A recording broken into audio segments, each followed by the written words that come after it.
The sound of her moans echoed through our bedroom, my bedroom, where I'd spent countless nights dreaming of coming home to her. But this time, those passionate sounds weren't meant for me. My wife Diana's slender legs were wrapped around another man's waist, her red-painted toenails curling in ecstasy as her back arched off our Egyptian cotton sheets, the same sheets I'd bought her as an anniversary gift before my deployment. The crystal wine glasses on the nightstand caught the afternoon sunlight, casting shadows across their intertwined bodies. The intoxicating scent of her favorite vanilla perfume, mixed with their passion, hung heavy in the air. A trail of hastily discarded clothes marked their path from the doorway to our marital bed, like breadcrumbs leading to the scene of their betrayal.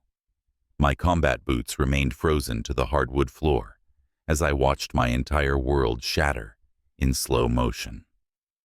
My name is Garrett Wade, 32 years old, and I'm a Special Forces operator with the U.S. Army. I never thought I'd be sharing this story, but sometimes the truth needs to be told, no matter how painful. Looking back, I should have seen the signs, but when you're deployed for months at a time, trust is all you have to hold on to. I had just returned early from a classified operation in Eastern Europe. After 6 months away, I wanted to surprise Diana, my wife of 8 years. We met in college. She was the stunning psychology major who literally ran into me at the library, spilling her coffee all over my favorite jacket. It was like something out of a romantic comedy. Her emerald eyes, that contagious laugh, the way she could light up any room. I fell hard and fast. What made the betrayal even worse was who I caught her with. Michael Thorne, my best friend since basic training. The same man who stood as my best man at our wedding. The same friend who promised to look after Diana while I was deployed. Well, he certainly took that promise to heart, didn't he? The day everything fell apart started normally enough. I landed at Reagan International at 0600, picked up my truck from long-term parking, and headed straight home to our beautiful colonial house in Alexandria, Virginia. Diana wasn't expecting me for another 2 weeks. I had it all planned out. Surprise her with breakfast in bed, maybe finally have that conversation about starting a family. I noticed Michael's black Mercedes in our driveway, but that didn't immediately set off alarms. He often helped Diana with house maintenance while I was away. The front door was unlocked. Again, not unusual. But then I heard it. Laughter from upstairs, followed by sounds that made my blood run cold. Walking up those stairs was the longest journey of my life. Each step felt like I was moving through quicksand. My training kicked in. Silent movement, controlled breathing. But nothing could control the thunder of my heartbeat in my ears. That's when I caught them. The scene is burned into my memory like a brand. Diana's honey blonde hair splayed across my pillows, and Michael's muscular frame above her. The very sight made bile rise in my throat. Garrett. Diana's voice was a mix of shock and terror. She clutched the sheets to her chest, her face draining of color. Michael jumped up like he'd been electrocuted, fumbling for his clothes. But I didn't say a word. Not yet. I just stood there, my green beret still in my hand, taking in every detail of their betrayal. The scattered clothes on my bedroom floor, the wine glasses on the nightstand, the framed photo of our wedding day watching this whole scene unfold like some sick joke. The rage building inside me was unlike anything I'd ever experienced, and I'd seen my share of combat. But this was different. This was personal. This was war. What happened next would change all our lives forever. But before I tell you about the revenge I took, and believe me, it was elaborate, you need to understand just how deep this betrayal went. Because what I discovered in the following days made catching them in bed seem like just the tip of a very dark iceberg. You see, this wasn't some one-time thing, some moment of weakness. No, what I uncovered was months, perhaps years, of deception. And the way I found out? Let's just say, Diana and Michael should have been more careful about their digital footprint. But I'm getting ahead of myself again. As I stood in that doorway, watching them scramble to explain the unexplainable, I already knew one thing for certain. This wouldn't end with simple divorce papers. No, this would end with a revenge so perfectly crafted, so meticulously planned, that it would make my military operations look like child's play. Want to know what I did next? Let's just say that my Special Forces training wasn't just useful on the battlefield. Sometimes the most effective revenge isn't about brute force. It's about strategy, patience, and knowing exactly where to strike. But first, let me tell you about the text messages I found on Diana's unlocked iPad later that night. Messages that went back 18 months. Messages that would make your skin crawl. And most importantly, messages that would become the foundation of my revenge plan. Remember those text messages I mentioned? Well, what I found made my stomach turn. Diana's iPad was just the beginning. You see, in the Special Forces, we're trained to gather intelligence. And that night, as Diana slept in our guest room, I put those skills to use. The messages went back 18 months. 18 months of betrayal, of lies, of them laughing behind my back.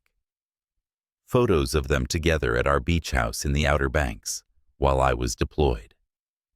Screenshots of their private conversations, mocking my blind trust.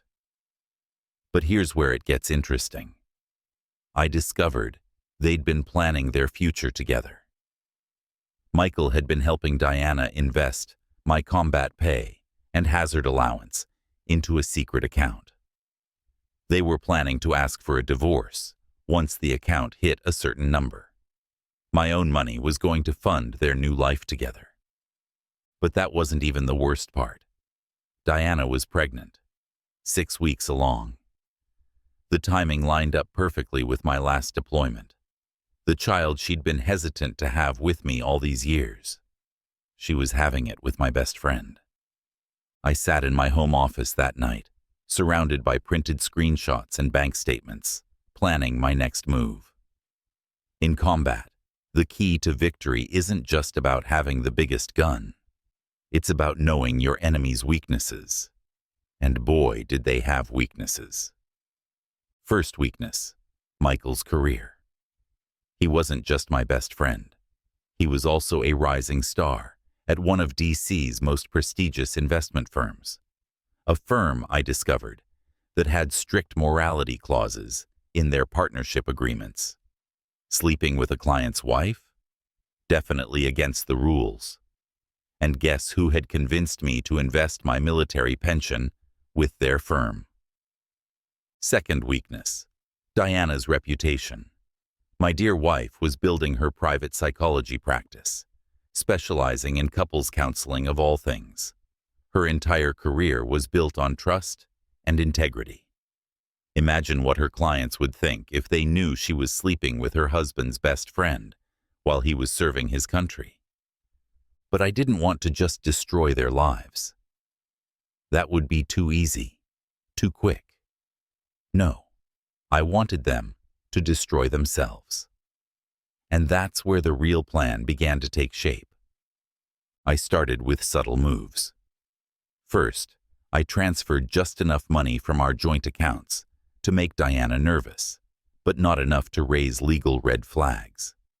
Then I made an appointment with Michael's firm to discuss my investment strategy, but not with Michael. I requested their senior partner, saying I needed a fresh perspective. The look on Michael's face when he saw me walk into his office building was priceless. He tried to intercept me in the lobby, but I walked right past him, my Special Forces badge granting me instant access to the executive floor. The senior partner was very interested in my concerns about potential conflicts of interest in my portfolio management. Meanwhile, I began attending Diana's couples therapy sessions as a client. I booked the last appointment of the day, walking in with a stunning brunette from my unit's intelligence division, who was more than happy to help when I explained the situation. We played the part of a struggling couple, sharing stories about infidelity and betrayal that hit just a little too close to home. I watched Diana squirm in her chair as we described scenarios that mirrored her own actions. But these were just the opening moves. The real masterpiece was yet to come. You see, while they thought I was falling apart, drowning my sorrows at the local bars, I was actually setting up the perfect trap, a trap that would require patience, precision, and perfect timing. I hired a private investigator, not to follow them, but to follow their money. Every transaction, every investment, every little financial move they made. I needed to understand their endgame. And what I found? Well, let's just say that sometimes the biggest betrayals aren't physical, they're financial. The investigator uncovered something fascinating. Michael wasn't just sleeping with my wife.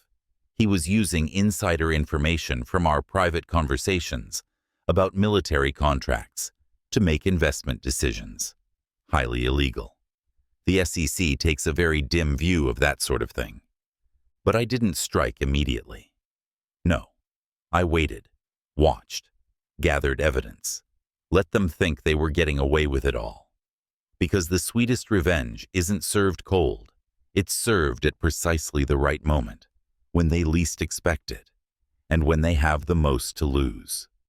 As I sat in my office that night, looking at the growing pile of evidence, I couldn't help but smile.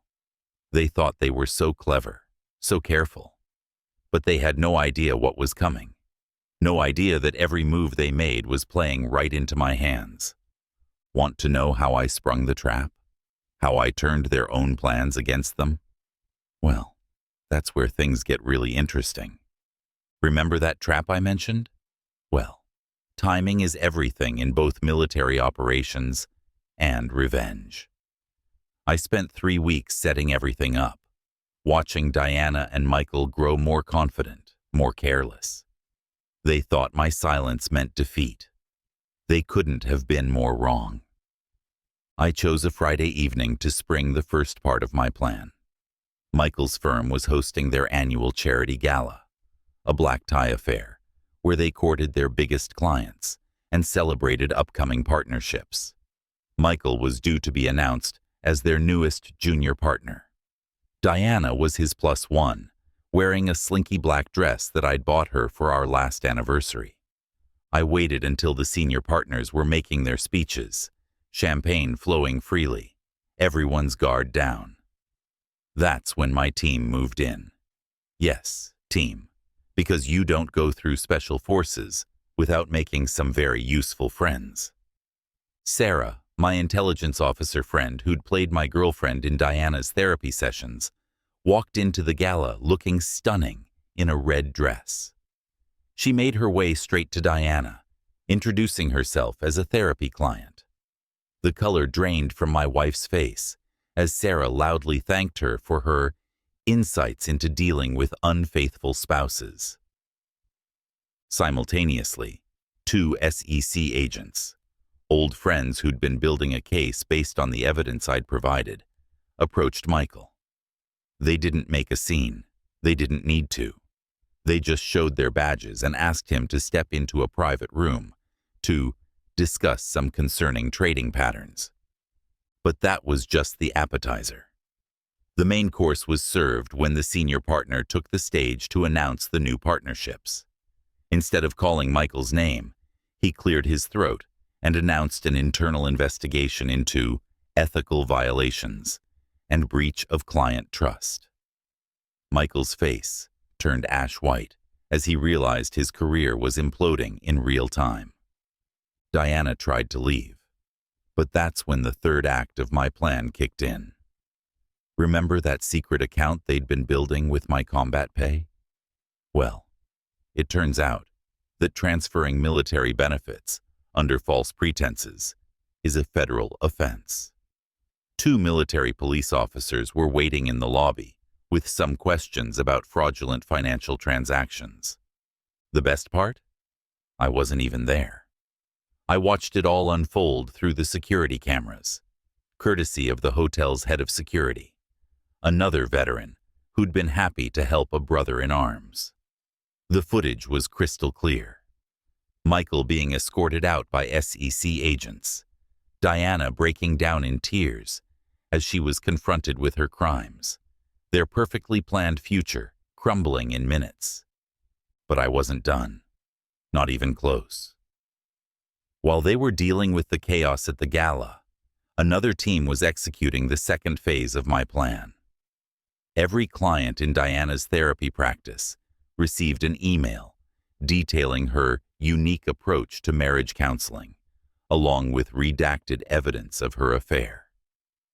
The emails came from her own office computer. Amazing what you can do with administrative passwords and a skilled IT professional who owes you a favor. By midnight, Diana's professional reputation was in tatters. Michael's career in finance was effectively over. Their secret account was frozen pending investigation. But the real twist? That pregnancy Diana had been so careful to hide? Well, let's just say the stress of that evening had some unexpected consequences. I received a text from Diana at 2 a.m., begging me to meet her at the hospital. She'd lost the baby. Under different circumstances, I might have felt sympathy, but as I sat in my study, looking at the ultrasound picture I'd found hidden in her drawer, the one she'd never shown me, I felt nothing but cold satisfaction.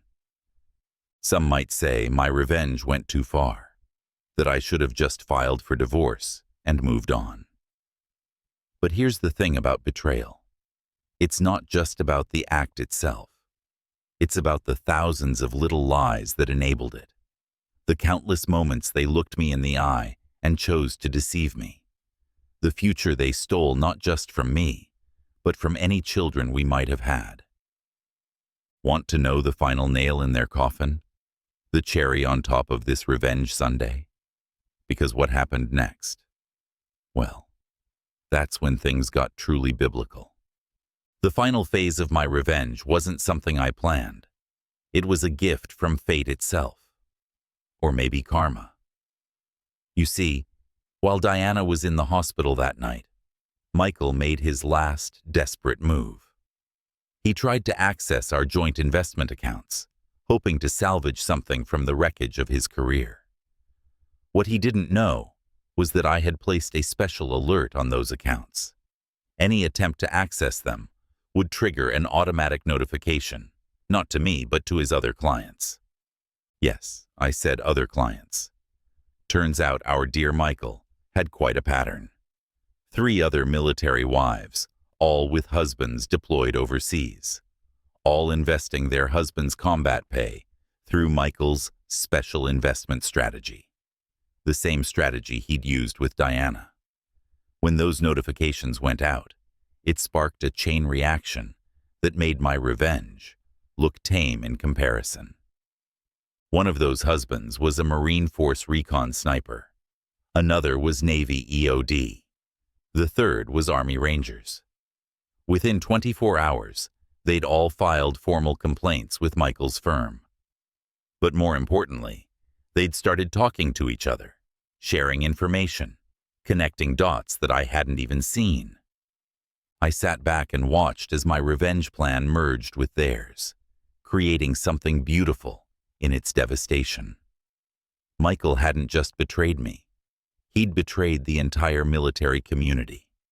In the special operations world, that's a death sentence, at least professionally and socially.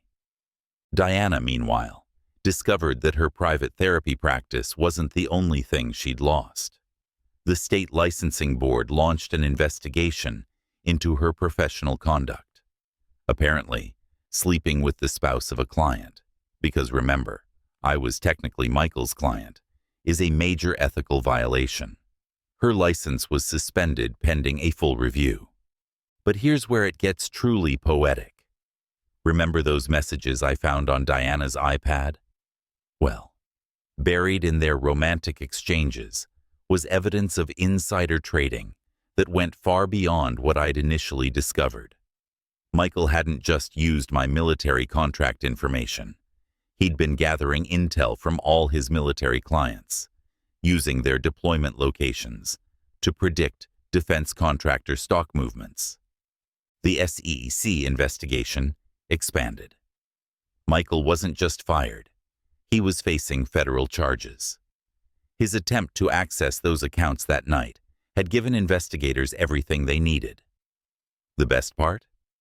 Diana's messages made her an accomplice.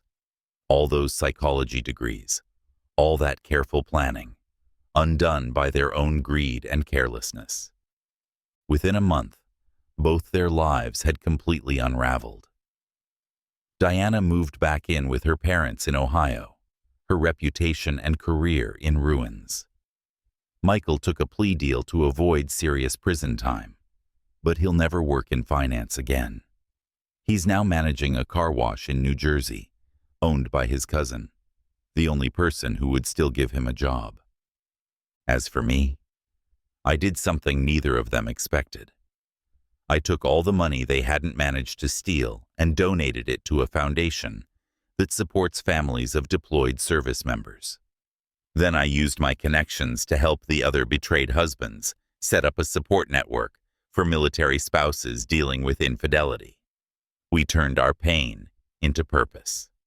Last I heard, Diana tried to reach out through mutual friends.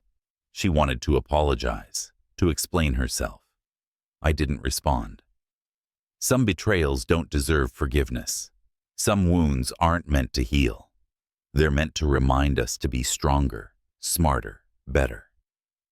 I'm sharing this story not because I'm proud of my revenge, but because people need to understand. Betrayal has consequences. In the military, we live by a code: honor, loyalty, integrity. Break that code, and the consequences won't just be swift, they'll be absolute. Today, I'm deployed again, leading my team with an even stronger sense of purpose. My trust issues? They're still there, but they've made me a better operator, more alert, more aware.